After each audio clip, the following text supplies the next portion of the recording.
been hearing some conflicting things lately on story pins, and today's video is all about how to use story pins, what they are, and if you should use them in your business.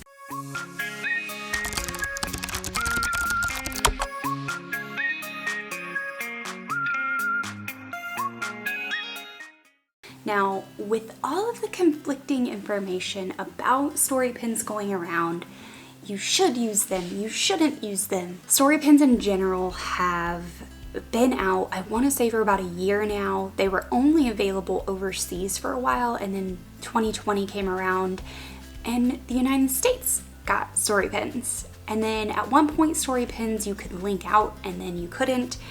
At this point in time, September of 2020, you cannot link inside of story pins. So we're gonna break all of this down and more, but first, before we do that, you're probably wondering, who the heck are you and why are you talking about Pinterest marketing? Well, hi there, I'm Heather Ferris.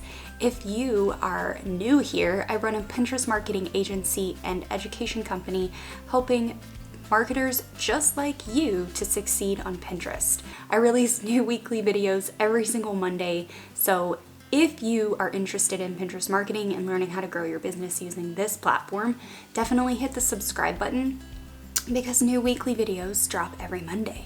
So, welcome. If you're not new here, welcome back. Thank you for coming again.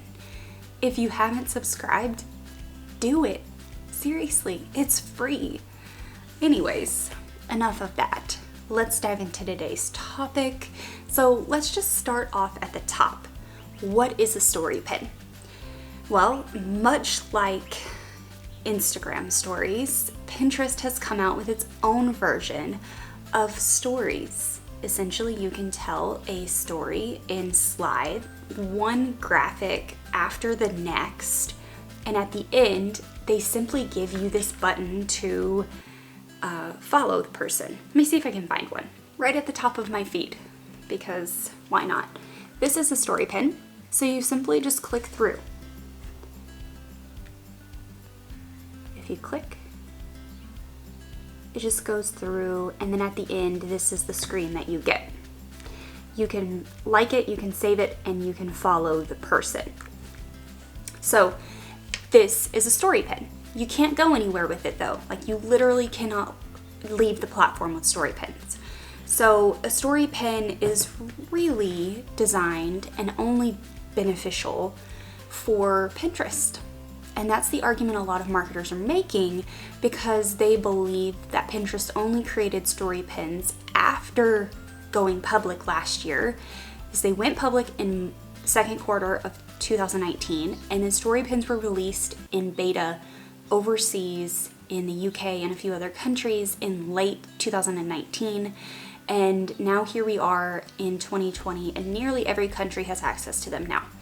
So they really are designed to keep people on the platform, and that is an argument a lot of marketers are making. Something else that I have done tests on and I have seen to be true is when I create story pins on my travel blog Pinterest account, that account gets lots of impressions and lots of clicks across the board on most all of the content I create. And I noticed when I went several weeks in a row creating story pins in addition to other pins, my other pins that you could actually click off and leave the platform with, they weren't getting as many impressions or clicks, and that's very abnormal for that blog. Now, I have since put that blog on the back burner for like the last month and I haven't done anything with it, but that's my own doing, right? So I will show you that. And then I also wanted to go through the image sizing and a couple quick story creation hacks that you can do. Now, I'll go ahead and show you one hack right now, and that is using Instagram to create video story, whether of yourself or something else, and then downloading that story to your phone and then uploading it to Pinterest as a story pin. So I will show you that. We'll also show you my quick story hack inside the desktop app of Pinterest, and how you can batch. I'm all about batching, friends. How you can batch your story pins if you want to use them and then publish them whenever you feel like it. So we'll cover that, and then we will do a quick wrap up where we talk a little bit more about my thoughts on story pins and how you should use them in your business. Let's just go ahead and dive right into the laptop. So we're gonna create a story pin together, and I just wanted to download my story pin template just real quick so you can actually see how I've been creating story pins. You can create them whatever way you want to, but I found that this is the most efficient way for me to do it because story pins take me forever to create. So essentially what I did was I created this template, and I have a beginning slide, and then I have some other slides in between. Let's just put my URL back down here at the bottom. Make the text white. And then I just want to duplicate this a few times and change out the back image.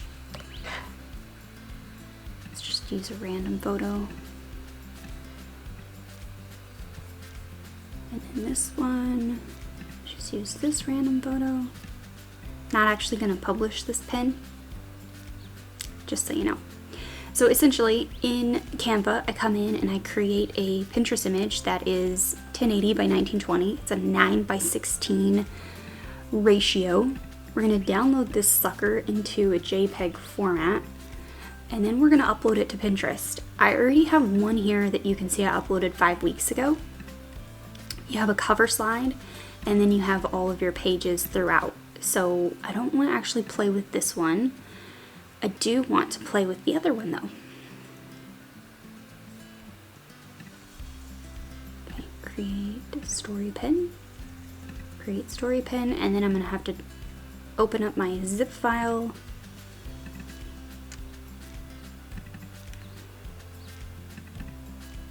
And then I'm going to bring all of these in here. Just drag them in. From here, you are going to adjust to be whatever your main slide is, your cover slide. So on here, you have to have some sort of text, and then you can change your text style over here if you'd like to, as well as your text color. It'll pull colors from your image if you'd like to do that. And then you can just click in there and start typing. So how to create story pins for Pinterest. And then we can change that to be highlight or not highlight, and then obviously your text. And if you drag in your corners, you can resize your text manually as well, so you can see that. And then on to story pin number 2. Now here's the fun part about these story pins. Well, I don't know how fun it is, but you can change it to where you can have a box at the bottom if you want to, but I made all my story pins to have the box in the middle.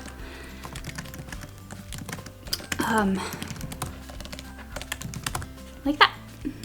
And then you can add an image in there if you'd like to replace this image or change the layout, right? And then you can change your background color fill if you choose this box.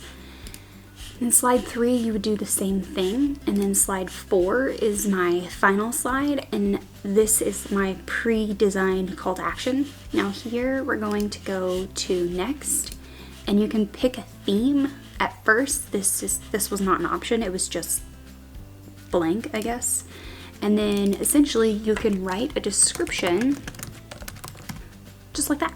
And if you would like to use the bullet points, obviously you can do that, or you can just do that. And then we're going to click the next button, and this is how we are going to create our pin and optimize it for our board, right? So it automatically pulls in the text that you put on the slide as the title. So if you don't want that to be your title, you're going to need to change it now. And then you're going to want to create, or not create, you're going to want to choose a board. And then you're going to want to search for tags. So tags are going to help your pin actually get found. So I always do like technology and computers for all my marketing stuff.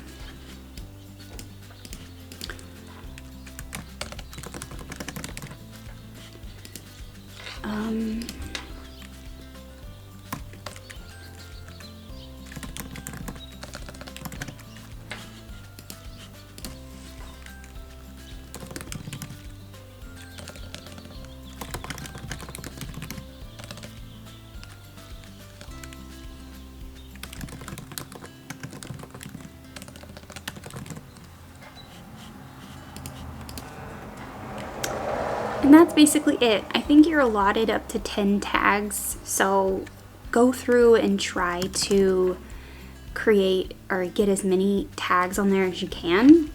That way Pinterest can properly, do its thing. And then I already showed you what story pins look like on mobile, but let's go see if we can find one just really quick on desktop. Here we go. This is a story pin. So on desktop, this is what they look like. You have the story pin information that you put on the pin here, and then these are just all of the slides. And at the end is my call to action slide. Visit heatherferris.com for more or hit the follow button. So this is your story pins on desktop.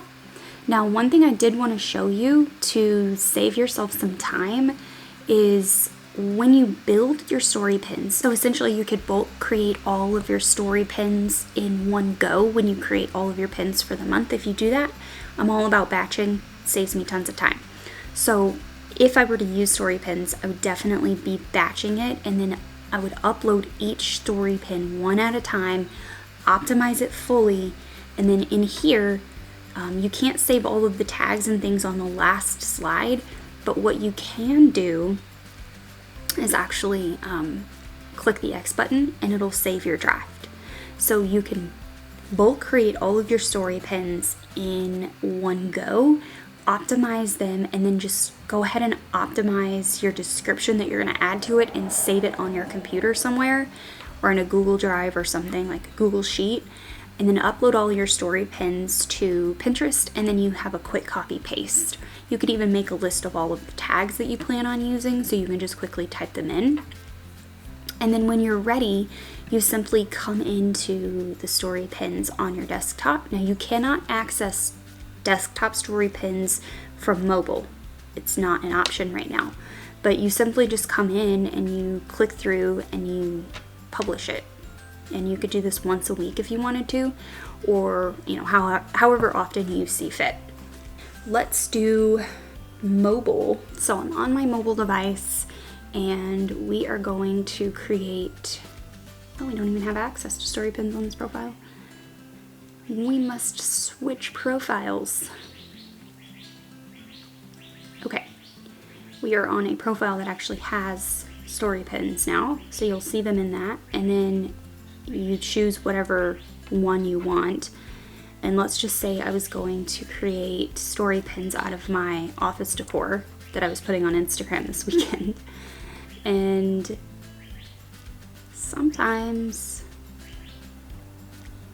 it's going to show that little loading icon. And then you click next. Okay, so if you exited out of your draft like I did, you can click the saved draft and it'll pull it up for you. And you simply just need to click on it and start editing. So we're gonna add a little bit of text. So we're gonna add a title, how to design a minimalist office. I don't know, I like it. And we're gonna move that text up. Maybe we change the color of it. And then we're gonna go to slide 2. And you can do, you don't have to put text on all of them. I think you only have to put text on one of the images, but text here, and then you can change your text if you want to. Done, and you can make it bigger. And then if you hold on to the text and move it, you can move it.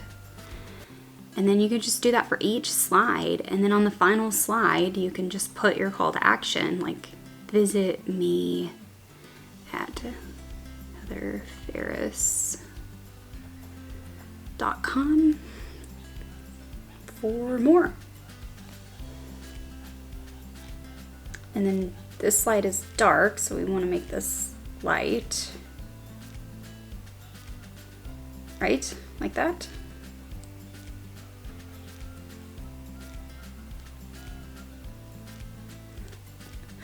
And then you can move it. And that's it, friends. That is how you do your story pin. If you continue to slide over, you will get access to add more on there. But when you are done,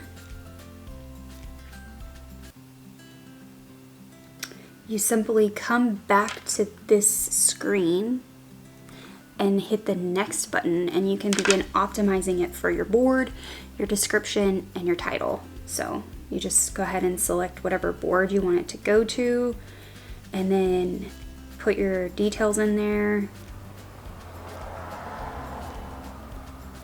And then you can put your tags in, so maybe it's decor.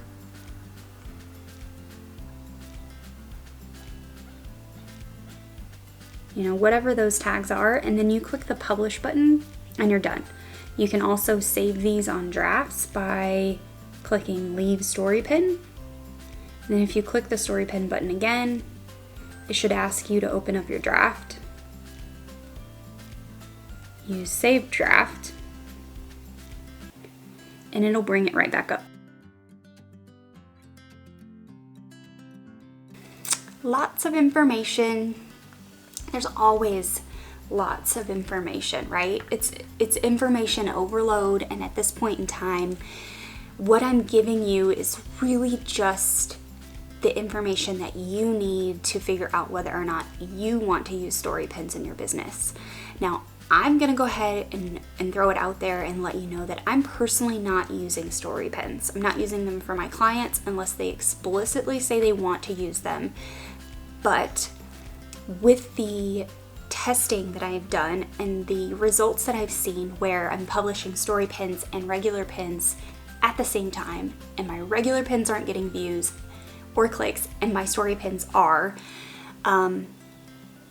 it's just, unless my clients are promoting pins, I don't see the benefit in them using story pins at this time. Now, that is my decision. If you choose to go ahead and use story pins, that is up to you.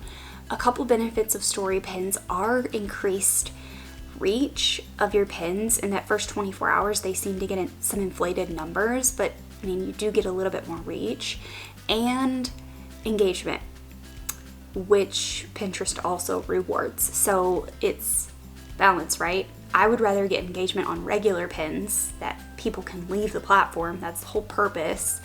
Than story pins where people can't leave the platform. So you have to weigh that option for yourself.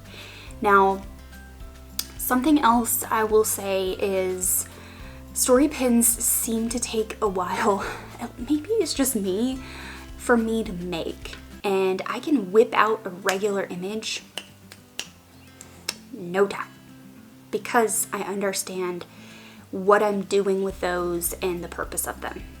So make sure you're thinking through your user journey as well when you're creating story pins, and you're not just creating them to create them.